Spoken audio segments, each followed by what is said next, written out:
In fact, writing more documents will help your team collaborate well but deepen the misunderstandings among members. Why do I say this? These days I was reading the book User Story Mapping, and there was a comment that touched my heart. Shared documents are not shared understanding.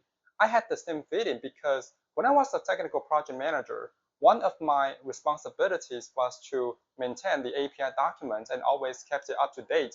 And I had to write technical documents to tell the team how to implement the features, inclusive of API specs, module interactions, and the acceptance criteria.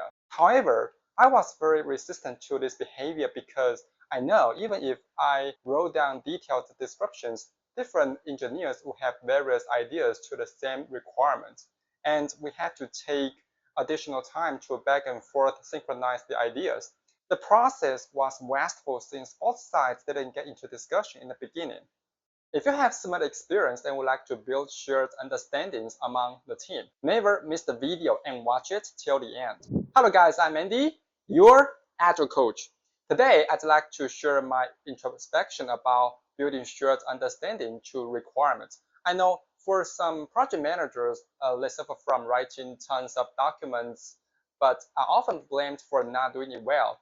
That causes inefficient communication among the team. Also, for software engineers, they might focus too much on what to do, but less on why it is needed, which consumes their time on things customers don't want.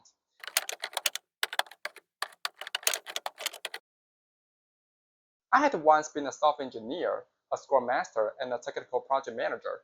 I'm confident to tell you what you are going to face if you choose shared documents as your communication base.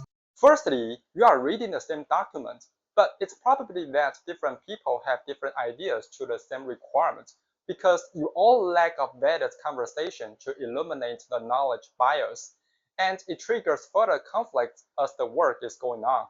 Secondly, you are reading the same document, but usually software engineers don't care about if what they are working on is what customers really want. They just care about what to do. And this will waste their time on things that don't benefit customers, even it causes side effects that software engineers get passive to what they do. And often they complain project managers for not writing comprehensive documents for them. Lastly, you are reading the same documents, but instead you have to organize more meetings to synchronize the ideas among members to ensure what they think is consistent with what you'd like to express, not to mention the time you spend on back and forth refining requirements. Well, there's a principle in Agile Manifesto. We often say the most efficient and effective method of conveying information to and within the development team is face-to-face conversation. It doesn't deny writing shared documents, but emphasize face-to-face conversation when we are working on the same user stories. For example, if we want to develop a payment feature that anyone could pay an order with their credit card, what would you do? It needs a product manager to design the operating flow. It needs a designer to beautify the wireframes. It needs a front-end and back-end engineers to design layouts and APIs to fulfill the business scenario. If you want to achieve the minimum viable features, is it efficient to write down detailed documentation and hold several meetings to tell people what to do? Of course not. It is face-to-face discussion that triggers effective collaboration because people could exchange their ideas right away to build consensus with supportive materials. But why do many companies still emphasize shared documentation over effective collaboration? As per my observation, we lack of a mechanism to trigger effective dialogues, to exchange our ideas and make quick adaptations to current work. In traditional development model, a project manager is required to generate necessary documents for the engineers to implement, including requirement analysis and design. But it turns out that the project manager might have less conversation with the engineers to synchronize their thoughts and deliver unpleasant things to customers. Also, I think it is the team's mindset that enables the atmosphere. Most people think once the documentation is complete, they are able to bring the product to life. But they don't know if what they are delivering satisfies customers. They just deliver what is documented. Furthermore, we are not customer-centric. We don't focus on what customers really want, or we don't explore with stakeholders to address the real needs. So often we will directly deliver what is documented and make adaptations to customers' complaints. It is lacking stakeholders' involvement that causes unshared understanding to customers' expectations. Therefore, in order to build shared understanding, we need to construct an effective dialogue mechanism, change a team's mindset, and being customer-centric. But how to do that? In my opinion, I would suggest you take 3 solutions to help members build shared understanding rather than shared documents. Everything is built from small increments, so is shared understanding.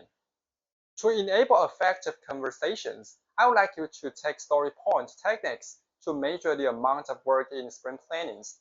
In my former video, I had once explained how to make good use of story points to trigger dialogues to converge individuals' ideas.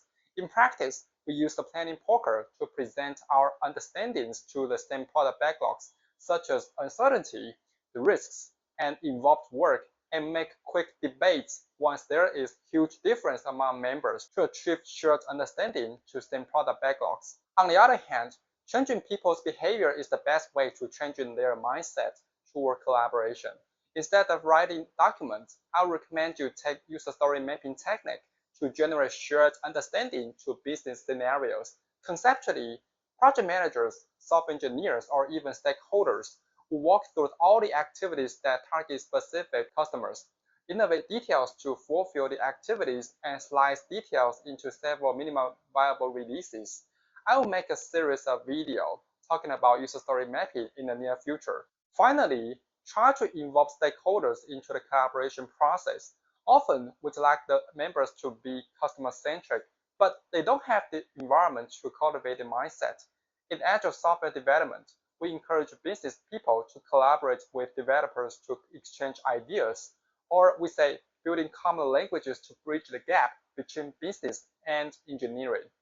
If you follow the suggestions, they will cause chemical reactions to your team as they discover another ways of working together to eliminate unnecessary misunderstandings to requirements and bring further improvement to shared understanding. Of course, I don't deny the necessity of writing documents. In fact, it just provides supportive material to help the members communicate on business scenarios. Face-to-face conversation is still the most effective approach to reducing misunderstandings. I hope today's sharing could give you some insights and reflections, and I know there must be many audiences wondering how to enable the conversation among a team. Now I provide a free one-on-one consulting service. Please reserve the web call with me in the introduction. I expect to see you soon. If you like this video, thumbs up, subscribe me, and comment below if you have any questions. I'm Andy, your Agile coach. See you next time.